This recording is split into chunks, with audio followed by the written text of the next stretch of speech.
ఇప్పుడు గోవింద్ గారు మీరు చెప్పండి, రాయలసీమ రెడ్ల సీమనా అనే దాని మీద ఇప్పటివరకు పూర్ణచంద్రరావు గారు అలాగే మల్లికల్ గారు మాట్లాడినారు కదా, దీనిపై మీరు అనంతపూర్ వాస్తవ్యులుగా దీనిపై మీ స్పందన ఏంటి గోవింద్ గారు? ముందుగా చర్చలో పాల్గొన్న పెద్దలందరికీ, మరి కార్యక్రమం చేసే మిత్రులందరికీ ధన్యవాదములు, జైభీములు తెలియజేస్తున్నాం. సార్, మీరు చెప్పింది 100% వాస్తవాలు. ఈ చరిత్రను మనం గమనించి చూస్తే ఫ్రమ్ ది బిగినింగ్ నుంచి ఇప్పుడు దాకా రెడ్ల ఆధిపత్యమే, రెడ్ల పాలన జరుగుతుంది. ముందు కాంగ్రెస్ పార్టీ, మళ్ళీ ఆ తర్వాత వైఎస్ఆర్ కాంగ్రెస్ పార్టీ అనే పేరుతో వచ్చినది. అది కాంగ్రెస్ అనేది రెడ్ల పేరుతోనే ఉంది. అదే విధంగానే వైఎస్ఆర్ కాంగ్రెస్ జగన్మోహన్ రెడ్డి పార్టీ పెడితే అది తర్జుమా అయింది, ఆ విధంగానే అయింది. మరి తెలుగుదేశం పార్టీ బీసీలది అని చెప్తా ఉంటాడు ఇప్పుడు చంద్రబాబు నాయుడు గారు, కానీ బీసీలకు ఇక్కడ టికెట్లు ఇవ్వకోకుండా కేవలం వాళ్ళ రెడ్లకు ఇచ్చుకోవడము, వీళ్ళు రెడ్లే వాళ్ళు రెడ్లే నిలబడి అధికారాన్ని అనుభవించే ప్రయత్నం జరుగుతుంది. ముఖ్యంగా అనంతపురం జిల్లాలో అయితే కమ్మోళ్ళు వాళ్ళ జనాభా శాతం చాలా తక్కువ.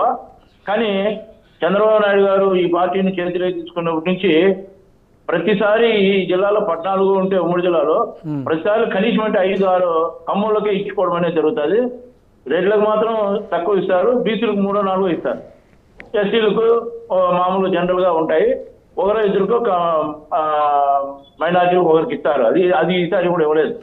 అంటే కేవలము ఈ బీసీల ఓట్లను లాక్కోవడానికి చంద్రబాబు నాయుడు గారు బీసీల పార్టీ అని చెప్పి ఒకరికో ఇద్దరికో ఈ జిల్లాలోనే, అది కేవలం అనంతపురం జిల్లాలోనే ఈ కార్యక్రమం జరుగుతుంది. మళ్ళీ మీరు చిత్తూరు పోండి, మళ్ళీ నెల్లూరు పోండి, మళ్ళీ కడప పోండి, మరి ఎట్లాంటి పరిస్థితి ఉండదు. కడపలో ఈసారి ఒక్కరికి ఇచ్చారు, కర్నూలులో ఇద్దరు వచ్చారు, మిగతా జిల్లాలో ఎక్కడా లేదు. అంటే కేవలం ఓట్లు వేయించుకోవడానికి మాత్రమే చంద్రబాబు నాయుడు గారు బీసీల పార్టీ అని చెప్తాడు. బీసీల కోసం మేమేమో ముసలి కన్నీరు కాస్తా అన్ని మాటలు చెప్తాడు సార్. ఇది ఈ రెడ్ల పాలన కొనసాగడానికి ప్రధాన కారణము. ఆ పార్టీ కాంగ్రెస్ పార్టీ రెడ్లది అనుకున్నాం, మళ్ళా వైఎస్ఆర్ పార్టీ రెడ్లది అనుకున్నాం, మరి తెలుగుదేశం పార్టీ బీసీలది అనుకున్న దానికి ఎక్కడే కానీ బీసీలకు సంబంధించి ఎలాంటి ప్రాధాన్యత లేదు. ఇక్కడ కూడా రెడ్ల ప్రాధాన్యత ఉంది. అందువల్లనే మేము అందరినీ కోరుతానేది అదే, బీసీలను 50% పైనటువంటి బీసీలు అందరినీ అదే కోరుతానేది. మీరు ఇంకా ఎంతకాలం అని ఈ విధంగానే ఉంటారు? మీరు ఈ విధంగా అధికారం లేకుండా ఉండడం అనేది కరెక్ట్ కాదు. ఎందుకంటే అధికారం లేనటువంటి జాతి అంతరించిపోతుంది అనేది బాబాసాహెబ్ అంబేద్కర్ గారు చెప్పిన మాట, మరి కాంశీరామ్ గారు చెప్పిన మాట. మరి ఆ మేరకు బీసీలలో స్పందన రావాలనేది మేము మొదటి నుంచి ఆ బీసీల వైపునే మాట్లాడుతూ వచ్చినాం. ముఖ్యంగా రెడ్ల దౌర్జన్యము, దౌర్జన్య ఆధిపత్యము రాయలసీమలో అధికంగా ఉంది.